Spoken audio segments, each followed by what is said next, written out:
o Rogério, e olhando um pouco para o mercado de câmbio, bom, o real deu essa corrida até depois de 5, passou de 5, depois voltou um pouquinho abaixo, voltou de novo um pouquinho acima de 5 reais, mas enfim, em torno de 5 reais.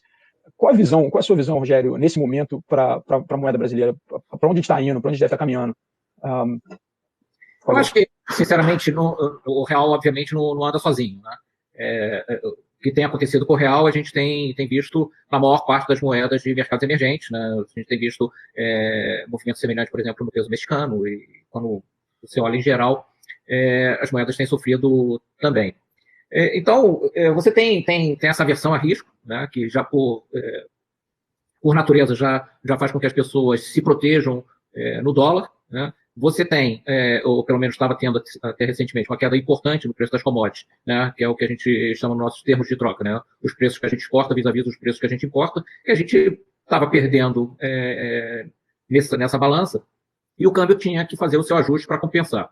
O Brasil já estava vindo, né, do início desse ano com um déficit na conta corrente do balanço de pagamentos, que, ao meu ver, né, e ao ver da SPX, era elevado, né? A gente estava caminhando para um déficit na conta corrente do balanço de pagamentos de 4% do PIB para esse ano, que a gente achava um número bastante elevado de uma economia que estava crescendo pouco. Então, isso por si só já seria um sinal de alerta em relação àquele câmbio que a gente estava vendo entre 3,70 e 4, né, do início do ano. E por uma conjuntura favorável inflacionária, o Banco Central reduziu de maneira importante os juros, né, a taxa Selic, que fez com que o diferencial da taxa de juros do Brasil com o resto do mundo caísse bastante. Então, você teve diversos fatores, né? O fato da taxa de juros no Brasil ter caído muito fez com que as empresas liquidassem suas dívidas externas e se endividassem em reais. Isso foi também um fator que contribuiu. Diversas empresas, né, que você tinha no Brasil, que entraram com seus investimentos, né, com juro alto, não faziam hedge, passaram a fazer hedge do seu capital investido.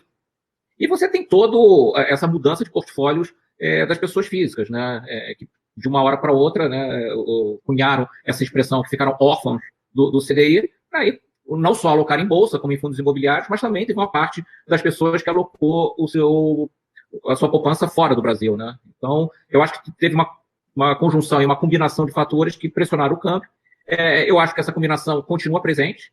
Eu acho que as pessoas, por exemplo, que querem investir no Brasil, você pode investir no Brasil comprando um CD, aplicando no fundo DI do BTG Pactual, mas também pode comprar um CD do BTG Pactual nos Estados Unidos.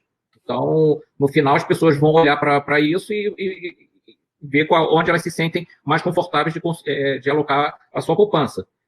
Eu acho que o Brasil ele vai ter enormes dificuldades no futuro, né? A gente tá para ser aprovado no Congresso uma PEC paralela, que não é aquela paralela dos estados, né, mas uma PEC do orçamento paralelo, dito pelo presidente da Câmara, de 300, 400 bilhões. Mais a queda de arrecadação, mais o déficit primário que a gente já tinha. A gente pode estar falando de uma elevação da dívida PIB para níveis superiores a 90%.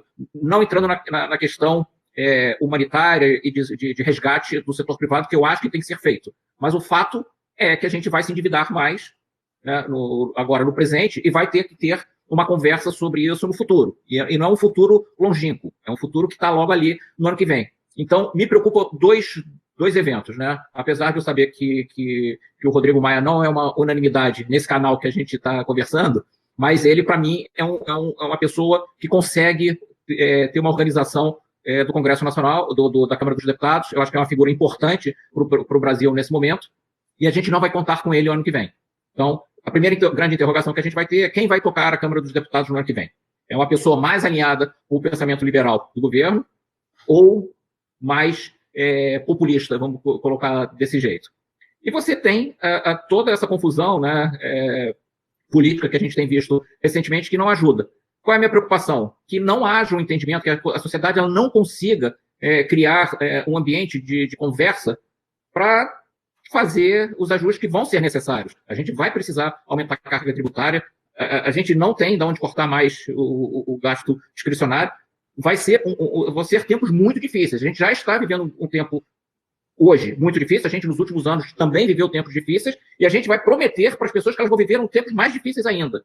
Então, se a gente não tiver uma união no governo, de todos os níveis, federal, municipal, estadual, e na sociedade brasileira, a gente vai ter problema. Então, eu acho que se a gente não criar as condições, né, de diálogo para enfrentar essas dificuldades que a gente vai ter no futuro, as pessoas elas não são bobas. Se a gente caminhar para perpetuar um nível de gastos, né, e estourar o teto de gastos, e começar a ter vazamentos no teto de gastos, o mercado vai ligar os pontos e vai se proteger. Então, todo esse sacrifício que a gente tem feito nos últimos anos, por uma circunstância de calamidade, pode estar sendo jogado por água abaixo. Então, me preocupa muito como é que vai ser essa organização política, porque eu fico imaginando a discussão do ano que vem. Quem vai ser o cara que vai, de fato, propor medidas de austeridade para compensar o que a gente vai ter que ser obrigado a usar de recursos esse ano para resgatar, e com razão, o setor real. Então, a gente está pegando no presente o futuro. Então, do futuro a gente está usando no presente. Então, acho que essa é uma coisa que me preocupa. Eu não vou ser apocalíptico aqui de dizer que o dólar vai continuar subindo. Acho que não é o objetivo da nossa conversa. Nossa conversa é ter uma conversa moderada, de esperança. Acho que a gente tem que se unir em torno do nosso país. Todos nós temos que fazer a nossa parte, passar uma mensagem otimista, mas ter na cabeça que se a gente não tiver consensos na sociedade e do lado político, se todo mundo não der a sua contribuição, a coisa pode ficar bem, bem ruim. Não, entendido.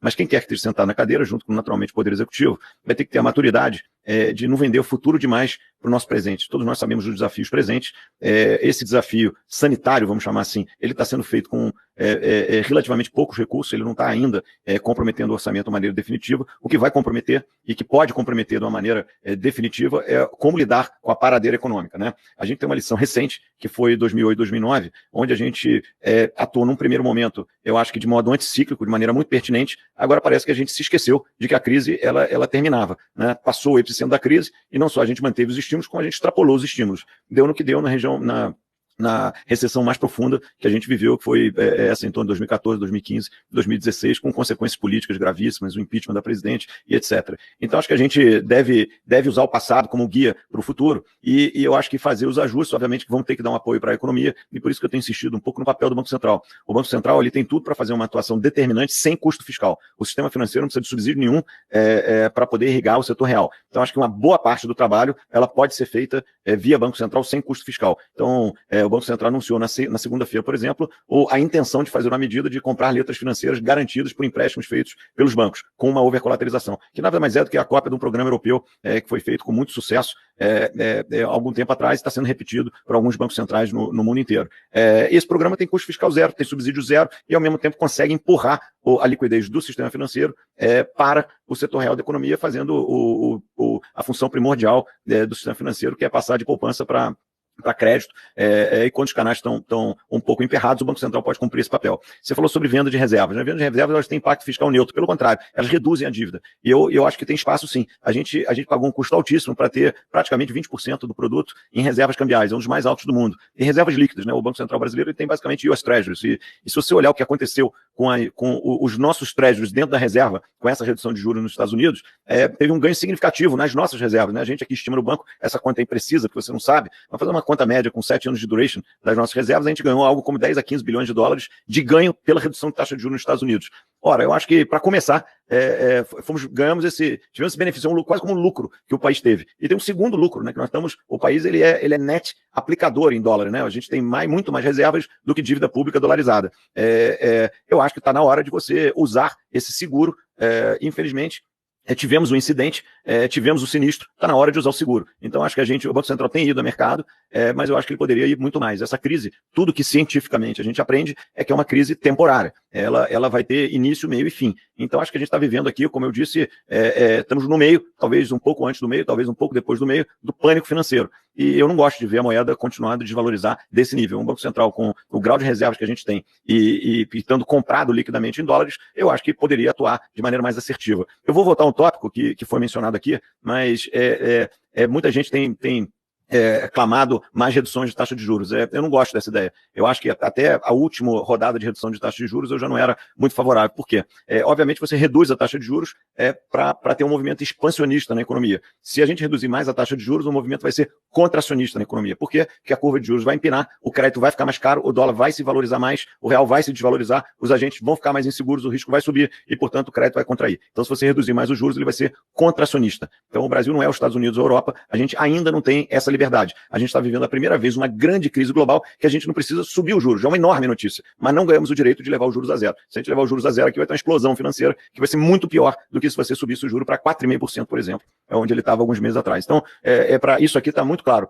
O juro tem que ficar onde está, pelo menos enquanto a gente estiver vivendo esse pico de crise financeira. Pode ser que lá na frente tudo se estabilize, a inflação muito baixa, tal, você possa ter nova rodada de taxa de juros. Agora não é hora de fazer isso e não me parece recomendável.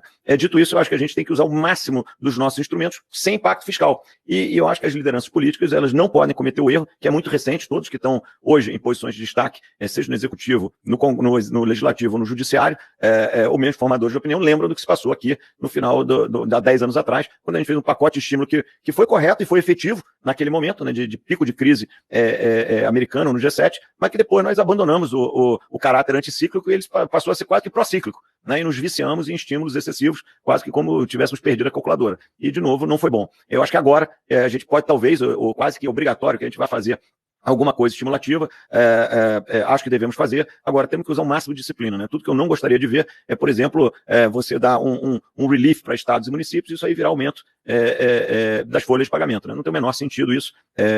Eu acho que isso, os servidores já estão protegidos por receberem seu salário ali no final do mês. Eu acho que nada precisa ser feito aí. Agora, transformar uma expansão fiscal num aumento de folha estadual municipal não tem o menor sentido. Eu acho que a gente deveria concentrar nas pequenas e médias empresas. Eu gosto do ajuste via Bolsa Família também, porque ele vai direto no bolso dos mais necessitados e tem um custo fiscal muito pequeno. Então, o governo está andando nessa direção, eu apoio, gosto de ver. E via o sistema financeiro dá para fazer muita coisa sem custo fiscal. Acho que tem alguma outra coisa para fazer via Caixa ou via BNDES. Agora, principalmente a nível de BNDES, eu temo um pouco pela agilidade do que a máquina vai conseguir entregar nesse pico de crise. Eu acho que alguma coisa pode aparecer mais ali na frente, mas a história e excessiva judicialização brasileira não me faz crer que o BNDES vai se mexer no tempo que o mundo financeiro necessita, ou que a média empresa necessita, ou mesmo que o setor real ou o mercado de capitais necessite. Então, por exemplo, eu posso falar uma coisa aqui sim.